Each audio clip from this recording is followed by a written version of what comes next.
Nakaharap sa karagatan ang tahimik na barangay Mancares sakop sa bayan ng Tarangnan.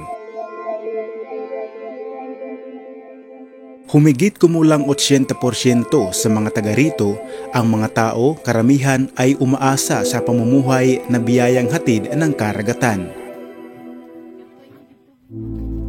Kabilang na dito ang mga batang sa murang edad. Sila ay natututo ng magtrabaho sa gawaing pangmatanda at kailangang kalimutan ang pagkabata. Trabahong kamay at mata ang puhunan para matustusan ang pang-araw-araw na pangangailangan.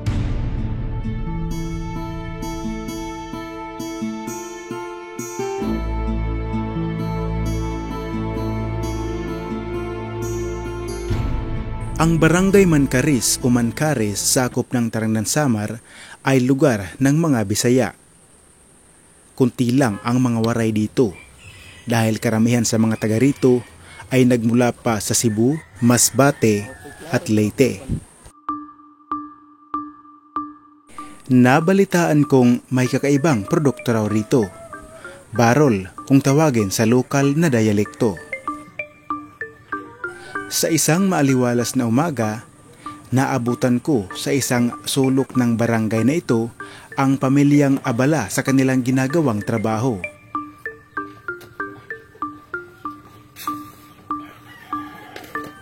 Ang iilan ay abala sa paglalagay ng mga isdang tinanggalan ng buto sa kapil o sa isang kawayang nilagyan ng fishnet para ibilad sa araw. At napansin ko, may dalawang abala sa pagtatrabaho sa pagtatanggal ng laman loob ng isda. At kabilang sa napansin ko, ang batang maliksi ang mga kamay sa pagtatanggal ng buto ng sapsap. Ilang sandali pa ay nabalitaan kong mag-asawa pala ang dalawang ito. At ang batang abala sa pagtutulong upang tanggalin ang mga buto ng isda ay isa sa kanilang mga anak na nagngangalang si Mary Joy. Sa kabila ng liksi sa mga kamay ni Mary Joy kung siya ay nagtatrabaho, may nagkukubling lihim pala ang kaniyang mga mata. Ang kanilang ginagawa ay ang salitang pagbabarol, isang proseso na ang bawat isda ay binibiyak para matanggal ang buto. Ngunit ang sapsap ay kailangang biyakin magkabilang banda para tanggalin ang buto at para ito ay maging boneless dried fish. Hindi tulad ng iba, ang isda na ito na ginawang barol o dried fish boneless ay may kamahalan hindi tulad ng normal na tuyo. Ngunit para magawa ito, kailangan mong gumamit ng matulis na kutsilyo nang sa gayon mas madaling makukuha ang laman at mahihiwalay ang buto ng isda. At kabilang sa mga gumagawa dito ay ang mga kamay ni Mary Joy. Ayon sa kanila, maliit pa lang si Joy, tumutulong na ito sa pagtatrabaho para makatulong sa kanyang mga magulang.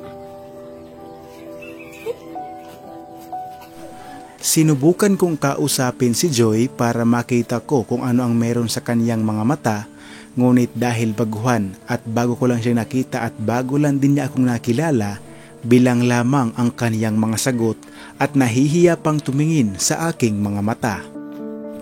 Ayon sa may-ari ng barulan, ang tulad nila Mary Joy na nagpapasuhol, bawat 1 kilo ay nagkakahalaga ng 10 pesos at ang kanilang trabaho ay tanggalin ang buto at ang laman loob nito.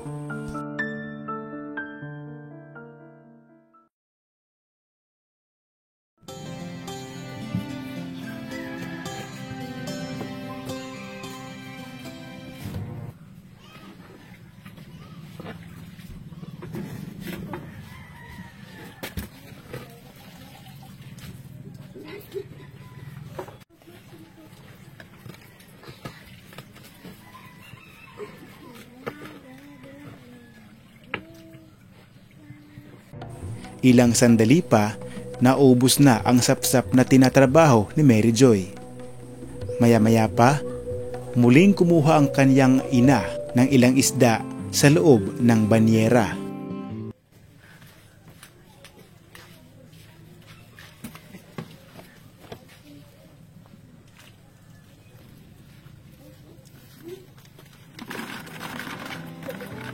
Para malaman kung ilan ang kanilang kikitain sa oras na sila nagtatrabaho, bawat isda na kinukuha sa banyera ay iniipon sa isang timba at maya-maya ito naman ay titimbangin kasama ang may-ari.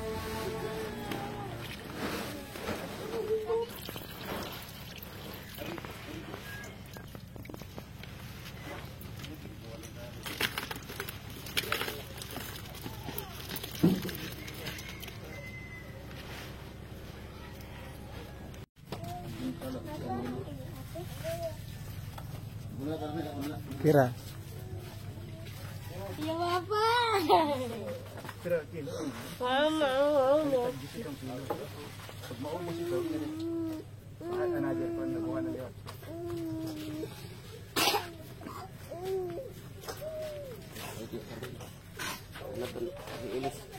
Ilis ka din.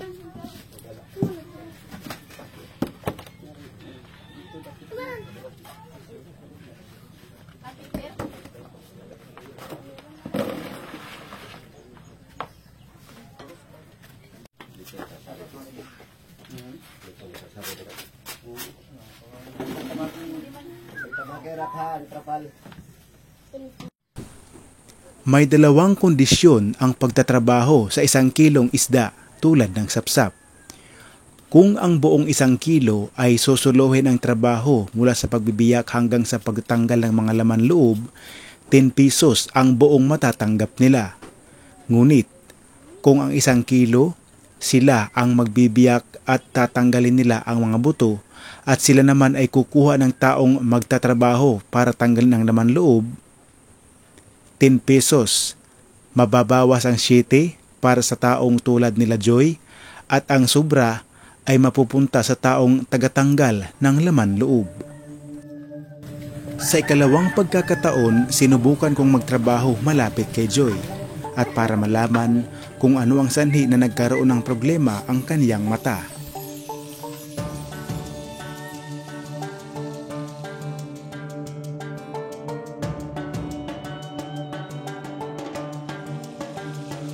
Makalipas ang ilang oras, marami na sila at nalaman ko na magkakapatid pala ang mga batang ito.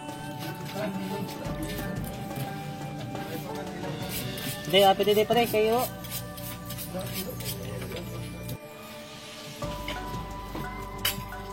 Nirapain lang oh.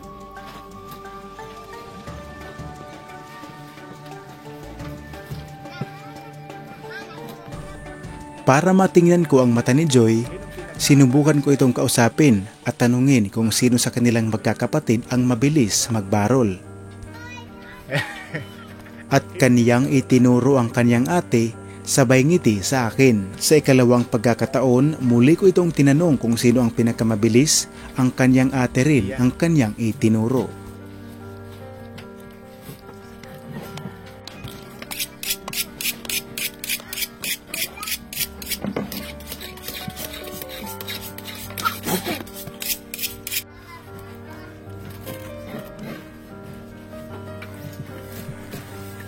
Makalipas ang ilang oras, kinaibigan ko si Joy.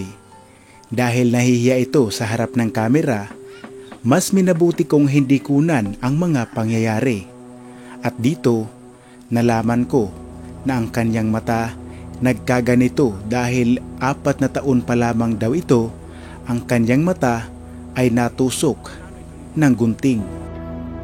Maliit pa lang daw si Joy ay naglalaro ito ng mga laruan. At isa sa kanyang napaglaruan ay ang gunting at doon natusok ang kanyang mga mata. Hanggang ngayon, iniinda niya ang kanyang matang may karamdaman. Hindi man ito masakit, hindi rin naman ito nakakakita. O naguyag ka?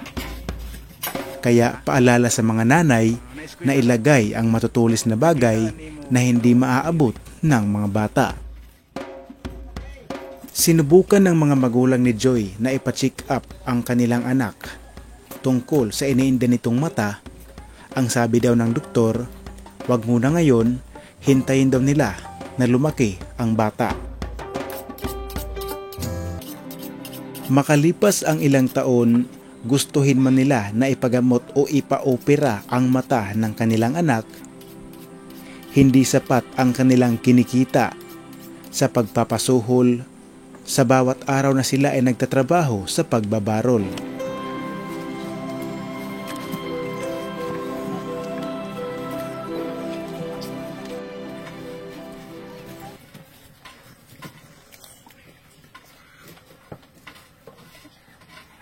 Nagdamot na ang kamot. Nagdamot.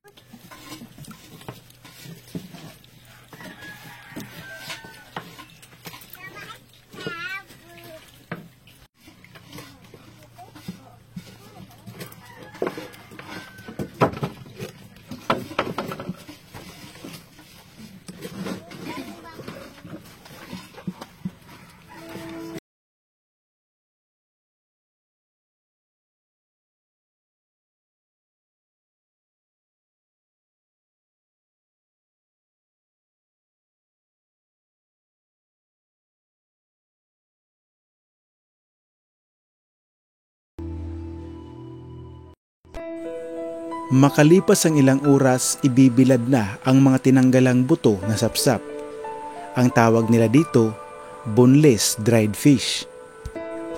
Dahil malinis ang kanilang pagkakatrabaho, hindi ito dinadapuan ng langaw. Maliban sa boneless barrel, gumagawa din sila ng karaniwang tuyong sapsap. At isa sa tanyag sa kanilang mga produkto ay ang barrel na kung tawagin, isdang balanak.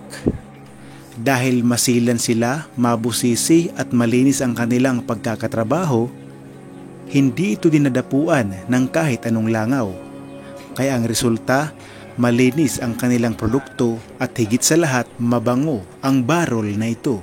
Ang pagbabarol ay nangangahulugan sa hilaw na isda, binibiyak ang mga ito at ibinababad sa isang tubig dagat na may tinunaw na asin at pagkatapos ay ibibilad sa araw. Ang paghaba ng shelf life ng isang isdang tuyo kapag ibinabad sa asin at ibinibilad sa araw ay dahil sa dalawang pangunahing proseso.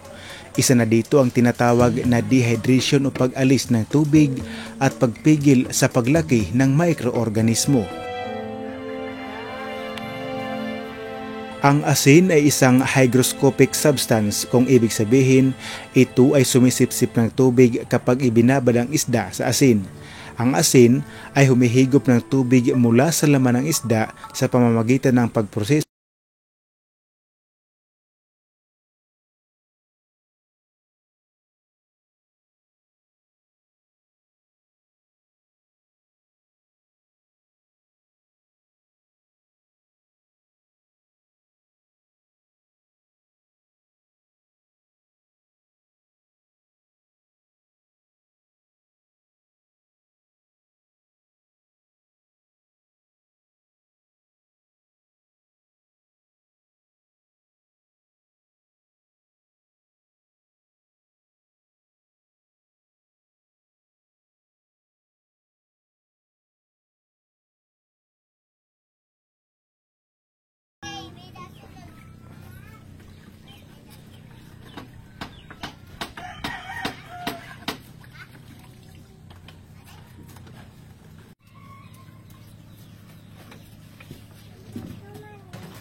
Pa,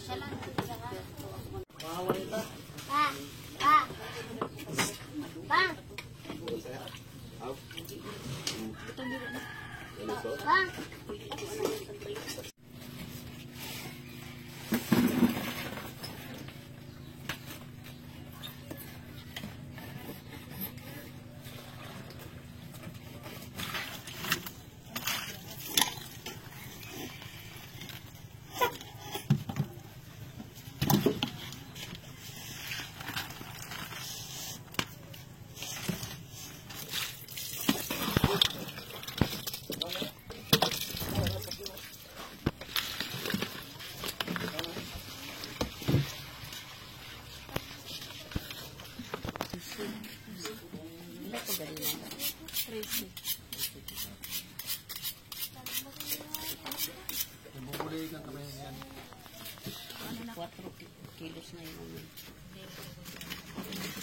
Pira na kakilo iratanan? 24 kilos. 24.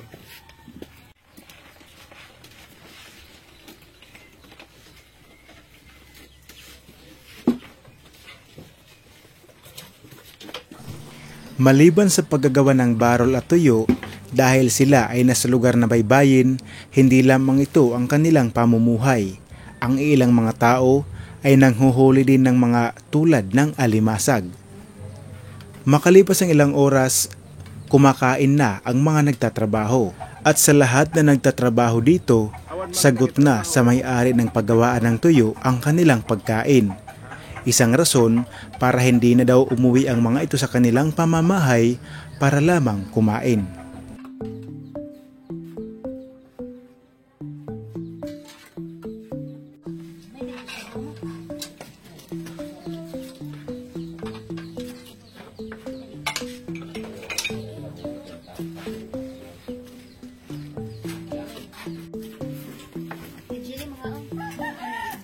Kung si Joy ay kumakain na, ang kanyang magulang naman ay abala pa rin sa pagtatrabaho.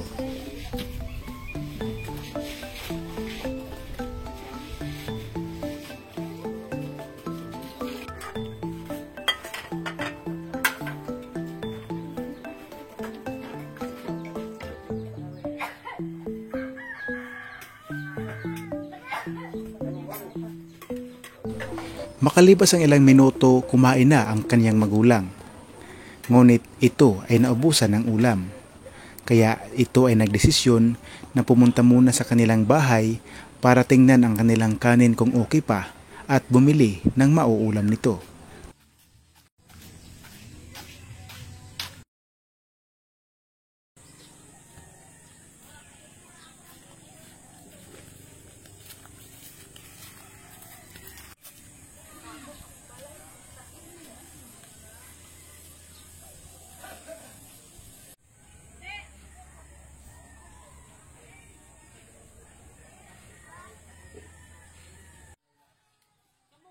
Kan okay pa o di na? Okay pa?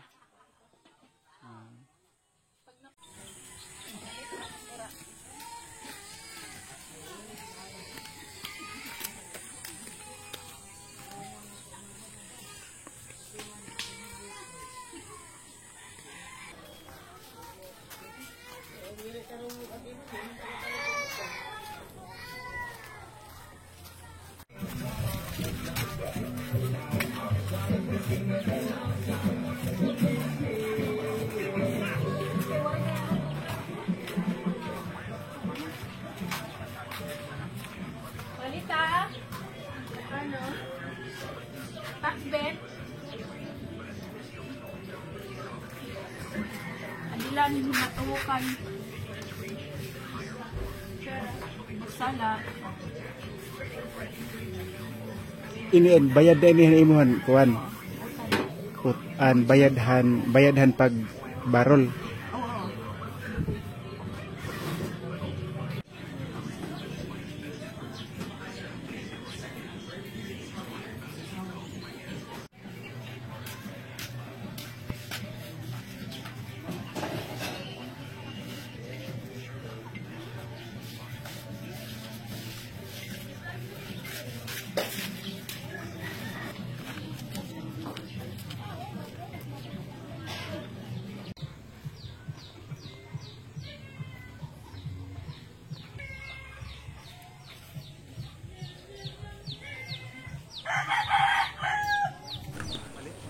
Nakilala ko naman si Kuya Dari Urbano, ang siyang nagmamay-ari ng isang paggawaan ng tuyong barol.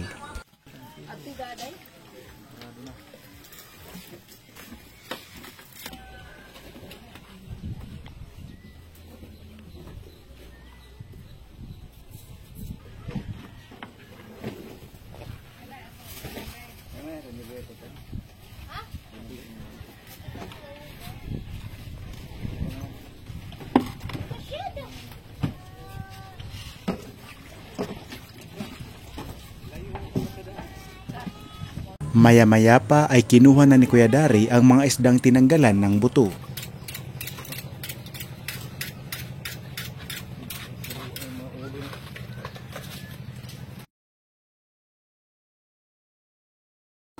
Yub-yub ang tawag kung saan hinuhugasan sa dagat ang mga isdang tinanggalan ng buto.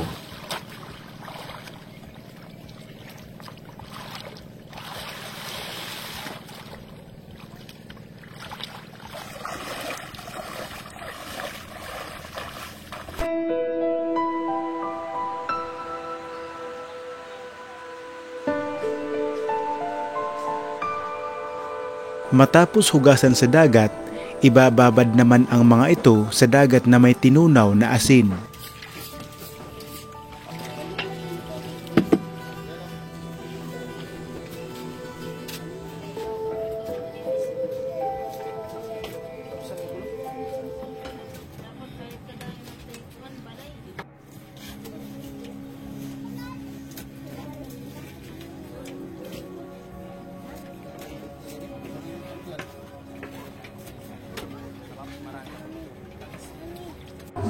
Makalipas ang ilang minuto sa pagbababad sa asin, kukunin na naman ang mga ito at muling huhugasan sa dagat at ilalagay sa kapil at ibibilad na sa mainit na araw.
Maliban sa isda, gumagawa din sila ng tuyo na pusit.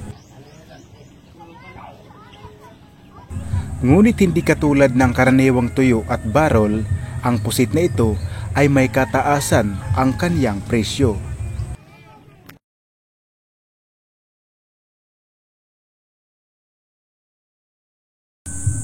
Pagsapit ng alas 12, may tinatawagan na ang barrel owner na si Kuya Dari Urbano.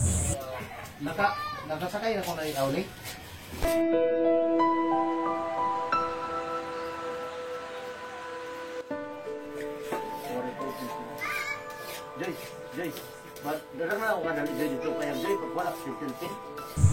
Ilang sandali pa ay inayos na niya ang karton, kung saan dito ay ilalagay ang kanyang ginawang barrel o tuyo na balanak. Ang Barangay Mancares ay lugar ng mga Bisaya kung saan dito ay naghalo-halo ang mga taong nagmula pa sa iba't ibang lugar tulad ng Cebu, Masbate at Leyte. At ayon sa kanila, sila ay napadpad sa lugar na ito dahil mas maganda daw ang oportunidad para sila ay magtayo ng negosyo o pamumuhay dito. At isa na dito ang pamilya Urbano at si Kuya Dari na mahigit isang dekada nang pinapatakbo ang kanyang negosyong barrel o tuyo.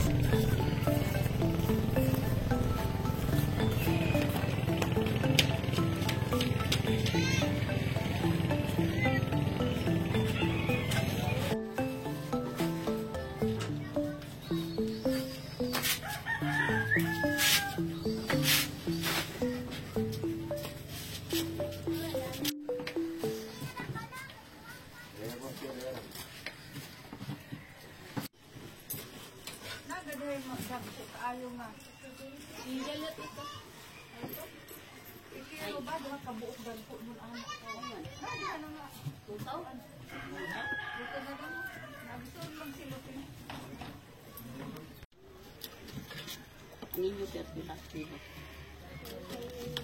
39.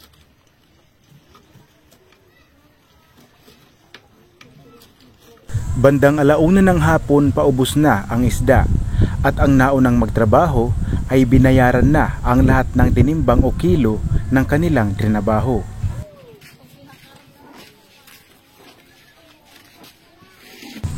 Makalipas ang ilang oras na pagtatrabaho ng batang tulad ni Joy, napilit kinalimutan ang pagkabata at kailangang tumanda para makatulong sa mga magulang.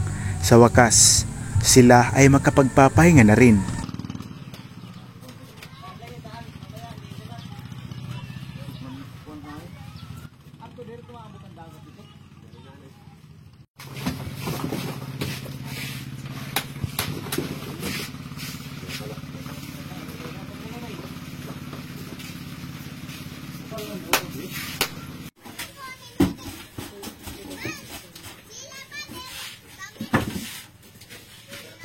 Ang mga nagawang barrel ay inihahanda na para i-deliver patungo sa mga buyer patungo sa malalayong bayan. Ngunit, ang iilang isda na tinanggalan ng buto ay ilalagay naman sa styrofoam dahil balak umiyak ng kalangitan bago pa man sumapit ang hapon.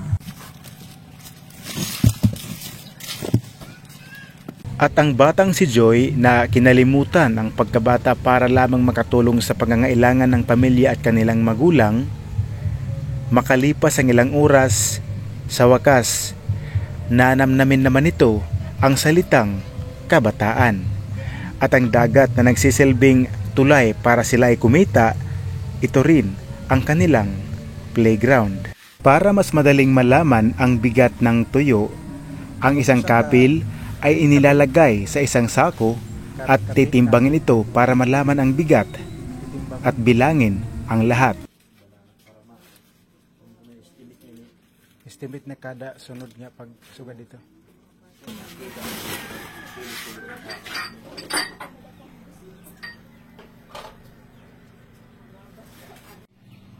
Medyo ito na. Pero matiya ang kanto dito. Ano na 600. 600.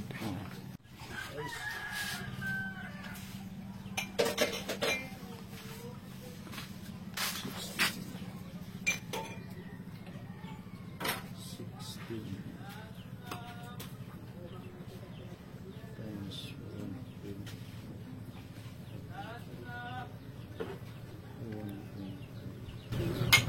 24 kilos. 20. Tap na ito ano? Lalo ano ito?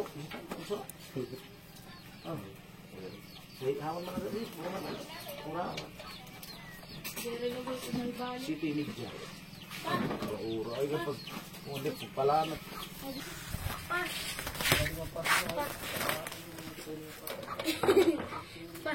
Pagpalit ko na isa. Unsi.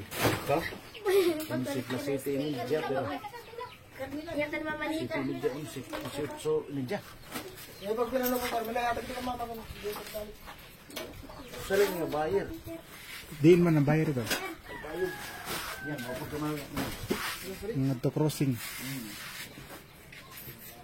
Tigperan kilo ito. Niya. 350. Ang kanilang boneless na barrel na sapsap ay nagkakahalaga ng 350 pesos hanggang 380 ang bawat kilo. Depende kung marami ang supply o kulang ang mga ito. Ano nga oras bahagya mahayag? Niyan, para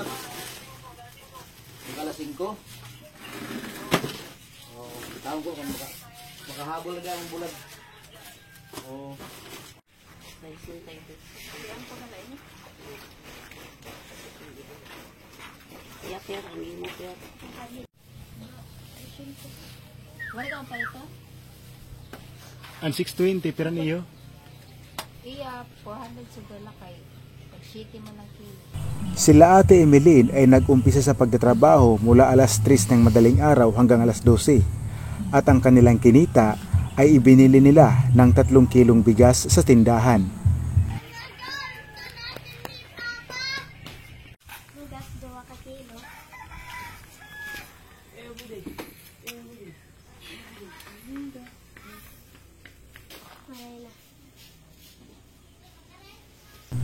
Ngunit ang 1 kilong bigas na kanilang nabili sa araw na kanilang pagtatrabaho ay umaabot lamang ng 3 kilo at 3 saing lamang daw ito ayon kay Ate Emeline. Ito ay mag-uumpisang bawasan mula tanghali, gabi at mauubos sa pagsapit ng umaga.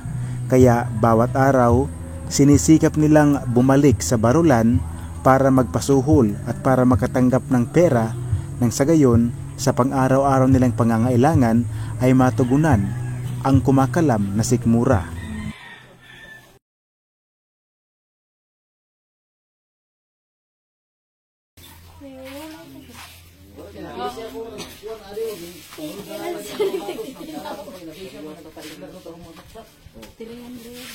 Dali ah. 300. 390. 273 lang ako. 273 lang ako. Ikan na ito. sunod na lang, pang-set na lang ko. Sap-sap na lang. Ambot mo. Mga order mo, tinay. 20. Ako na lang, makalugar lang ako. Maray pa. Kapag ang supply ay meron pang sobra para sa mga buyer, tumatanggap sila ng mga bumibili na retail o tagi-1 kilo. Pinapilan, kumusta ka dyan? Waray pa. 50 na pulo. Wala mo kayang. Kayang.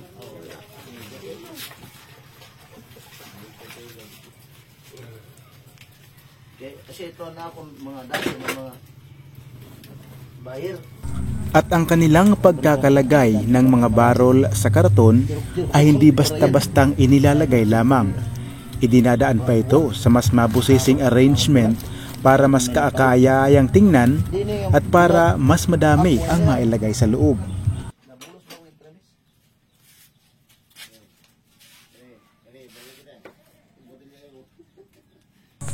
Sa mismong araw bago pa man i-deliver ang kanilang produkto, natikman ko ang kanilang niluto dito. Aminin ko, ito ay hindi maalat ngunit mabango at napakagandang kainin.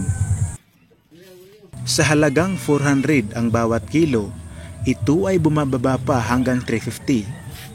Depende sa dami ng supply.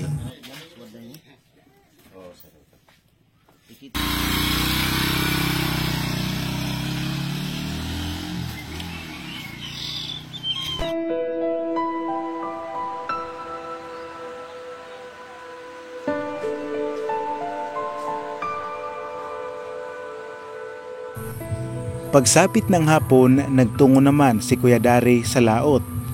Kasama ang tatay ni Joy, sila ay bibili ng mga isda sa mga taong mangingisda sa araw na ito.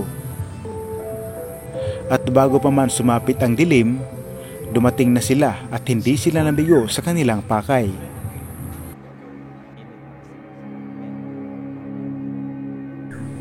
Dahil low tide sa hapon na ito, idinaong nila ang kanilang motor malayo sa baybayin.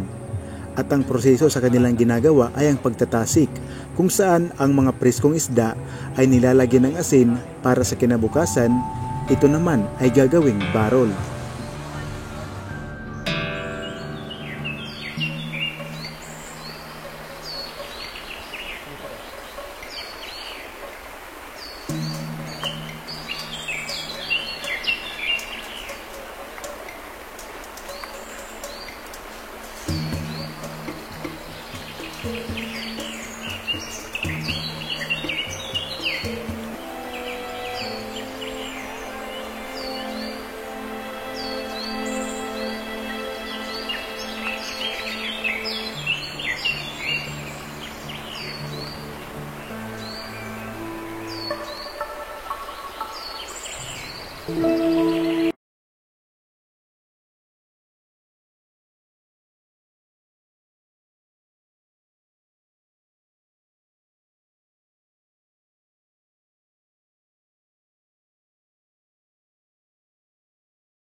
Yung ano Joy, yung iba mong mga kapatid na natulog pa? Ba't ikaw yung nauna?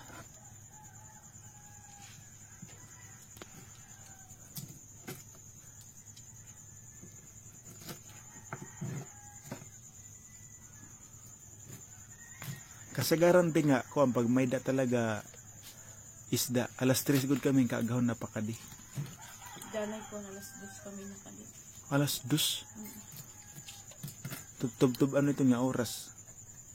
Tub ito kung may isda pa nga ni damo pa nga ni dali na udtuhan kami. Sa damo na gud. Pero iton pinakadako nga na income na nimo hininga pag palilibor. Kuan. Ano to mga 500 dito. Mhm. Dito ba? Dito.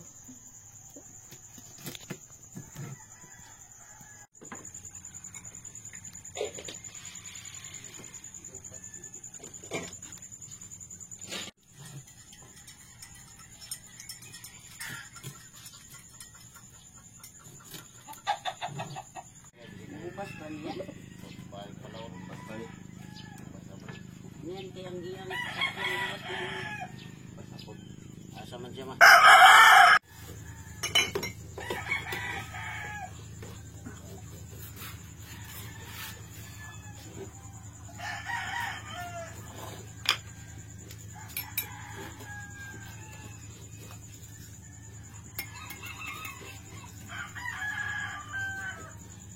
saksak. Nanay at tatay.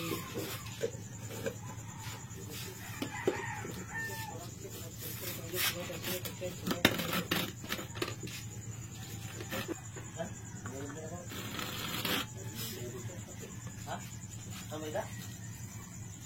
Ako talaga. Ano ka puro din?